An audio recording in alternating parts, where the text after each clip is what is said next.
Hello and welcome to the mobilegamer.biz digest. I'm Neil Long and every week I go for a walk and tell you what's happening in the mobile games industry. This time back home, walking the mean streets of St Albans in Hertfordshire. Here we go. Let's start with Tim Cook. You may have heard the CEO of Apple is stepping aside in September. And of course, I took the opportunity to write about my specialist subject, Apple's involvement or, non-involvement in the video game industry, from which it has earned billions and billions of dollars over the course of Tim Cook's 15-year tenure as CEO of Apple. If you don't know already, I worked there as an App Store editor for 7 years in the London office, so not really close to the heartbeat of the operation in Cupertino, but I saw a thing or two. So the headline for this piece is Tim Cook oversaw one of gaming's biggest platforms for 15 years, but didn't seem to notice. It's a little bit cheeky, I guess, but it does, I think, sum up his apparent sort of disdain or just disinterest in the games business and this part of the services division that earns Apple billions and billions. His interactions with the games business have been pretty limited. There's a snippet from a 2017 visit to Us2 Games in London, which I remember well. It was like a royal visit, the extent to which things were planned and coordinated and worried about before his arrival in London. He actually met Theresa May, the then Prime Minister. The snippet here, I thought it was funny. I don't know if it's mean or Mr. Cook was jet lagged or whatever, but he did an interview with The Independent about what he's doing in the UK, and they really grilled him with tough questioning like, are you a fan of Us2 or Monument Valley? To which he replied, most games are shoot 'em up or that kind of stuff. This one feels like there's more of a core purpose kind of game. I mean, it's barely even a response, and also suggests that he considers most games to be purposeless and like shoot 'em up sort of things. And, look, just say, yes, you like the game. Yes, I've played it. It's fantastic. And that's why I'm here in London, to celebrate the great creativity that London and the UK has to offer, something like that.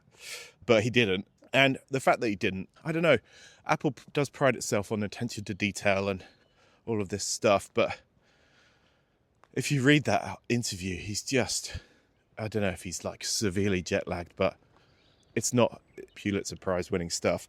Elsewhere in that article, I run through what I consider to be the big 3 gaming moments within Cook's tenure. First, with Apple Arcade, I think the bit worth pulling out of this, the section on where it sits in the sort of hierarchy of Apple services. Arcade arrived just before the launch of the Apple One subscription service, which is basically subscribe to all the Apple stuff for a big discount. And my theory here is, I don't know this, it's just a speculation, a theory, that Apple Arcade's existence is really down to needing some sort of games offering within that big services bundle. Without Apple One, I'm not sure Apple Arcade would really exist. I don't know that for sure, but one can speculate. Apple's DNA is in music, and it has spent a huge amount of money on that TV service.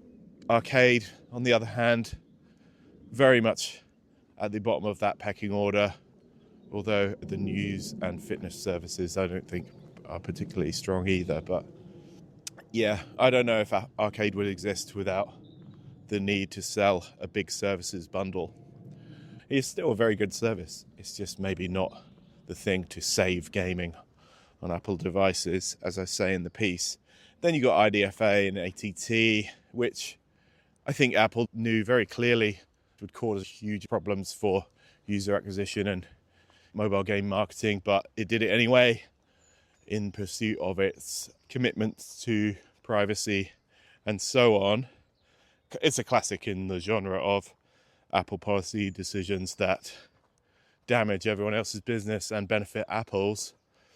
Then you've got the epic trial in which Cook, having never really referenced games in any of the earnings calls in which services revenue was the star performer, he says he is, quote, not a gamer, which is fine, obviously. You don't need to have put 100 hours into Demon's Souls or whatever to oversee a very large games business. But the really baffling part is where he pretends under oath that he doesn't know whether the App Store is profitable or not. He does say he has a feeling it is, which of course would be a pretty strong feeling, as I note in the article. About 2 weeks before he was testifying in court, Apple reported all-time record services revenue. Most of that revenue would have come from games on the App Store back then in 2021. And then, of course, later, as the repercussions of that epic trial unfolded, you've got the EU DMA stuff. Of course, Apple was very stubborn and contemptuous when responding to that, producing a load of mad new rules that no one really signed up to. So mission accomplished there. And then their shenanigans in the US when faced with charges of being a monopoly frustrated the judge so much that she just removed all Apple mandated payment restrictions from the US App Store. We round it out with a quick look at John Turnus as a executive. He is a hardware guy. Tim Cook was an operations guy. The simple narrative here is that Cook turned Apple into a money-making machine, and Turnus may well turn out to be a sort of swing of the pendulum back to product. He oversees a lot of the hardware Apple makes, and a lot of that hardware is showcased in Apple's keynotes through games. So he may well be more inclined to pay a bit more attention to the games world and maybe reinvest some of the billions Apple has made into keeping developers a little happier and providing better App Store services and tools to help people make more money through its services. It's also worth noting, as I do in the piece, that Phil Schiller, the very uncompromising App Store lead, has effectively retired. Matt Fisher, the guy who took over from him as App Store boss, he left the company in maybe last year or the year before, and there's new blood running the store now. So Carson Oliver and Ann Tai, who used to be App Store business managers, who were sort of boots on the ground developer contacts, basically. So those guys will be maybe more understanding of developers' needs on the App Store. So as well as Turnus being in charge from September, those guys being in charge of the App Store, cause for optimism, I think. But the punchline to this article brings in the already forgotten Apple Games app, which was launched in September. And if you are an iPhone user, it's probably sitting on your device right now. You may not have even noticed it's there. The way I tie it up at the end is that the Apple Games app, much like Tim Cook's tenure, was to games pretty perfunctory and soon to be forgotten. Xsolla connects developers with the resources they need to build, fund, launch, and monetize their mobile games globally. With Xsolla Webshop, sell virtual items, in-game currency, subscriptions, and custom offers directly to players, while driving up to 5 times the revenue growth. With the industry's #1 webshop solution, Xsolla provides the tools for developers to focus on what's most important: creating great games. Visit Xsolla.com to learn more. That's XSOLLA.com. Also this week, I got around to publishing a chat with Google Cloud's games boss, Jack Buser. I spoke to him at GDC about AI and its uptake within game studios and, of course, specifically mobile game studios. I think it's worth pulling out a couple of the more potentially spicy things he said Obviously, he works for Google and is very much pushing that technology. And a couple of the claims in this article may well anger the anti-AI brigade online, who do seem to jump on these things. I think one of the claims is in the headline of the piece: what players don't realize is that their favorite games right now were already built with AI, which is a nod to practically every game studio's use of Google Cloud's AI services, be it Gemini, be it Nano Banana, be it, Google Sheets. I don't know. He goes into some detail about Capcom. They're putting in some prompts and having it spit out different pebbles and environmental things that go into these large game worlds that Capcom makes, so that its team members can concentrate on more important things. And that seems fairly sensible. And then the bit that caused me to stop and think while he was talking was where he said that their surveys suggest that 9 out of 10 studios are using AI tools as a matter of course in their daily work. But then other surveys suggest that it's 40 to 50%. And that shortfall is essentially game studios not wanting to admit publicly that they are using either Google's AI tools or other AI tools. And I thought that was an interesting one because it does sort of ring true, I think, if you offer a studio a way to make game production quicker and easier and cheaper, more often than not, I would think they would take it. A lot of studios are using this stuff and not really telling people about it because you get a backlash. Like, I think Larian had this crazy backlash online where in an interview or on social media, one of the studio leads said, yeah, of course we're using AI in game development, but people misconstrued that as generative AI art assets or replacing game writers or replacing other human tasks. But they had to backtrack and apologize and make it clear that they will never use any AI in game development ever, which, I don't know, seems like an overreaction. I think the reality is, as always, sort of quite boring and sensible. Of course, where useful and efficient, some bits of software will be added to the game production process and will help speed things up and make things cheaper. But there are a large number of people out there who absolutely despise everything to do with AI. I think there's a really fascinating tension between the practicalities of game development and how hard it is, the ever increasing costs of game development and particularly in mobile game marketing. And then you've got all these new tools coming online that may well help with all of that. But then you've also got this moral quandary around the use of it and whether it's replacing people's jobs and the environmental impact of it and the security concerns and so on and so on. So yeah, it's a fascinating topic, I think, and it's not going to go away anytime soon. But yeah, clearly Google is all in on this stuff, and I thought Jack was a really good and enthusiastic interviewee. We crammed a lot in. There's a load of stuff I had to cut out. Have a read, decide for yourself.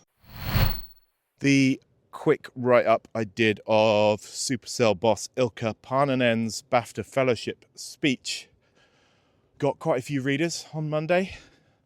If you're not aware, the BAFTA Games Awards took place last Friday, and Ilkka picked up the fellowship, which is the highest honour BAFTA can award to people in the games industry. Miyamoto, Kojima, etc. have got it before, and this year it was mobile's turn, which may or may not have something to do with Google Play's sponsorship of the event this year. I don't know, purely speculation. But yeah, Ilkka's speech, if you are a follower of the mobile games industry, you will have heard some of this stuff before, particularly the stuff about Ilkka being the least powerful person at Supercell and so on.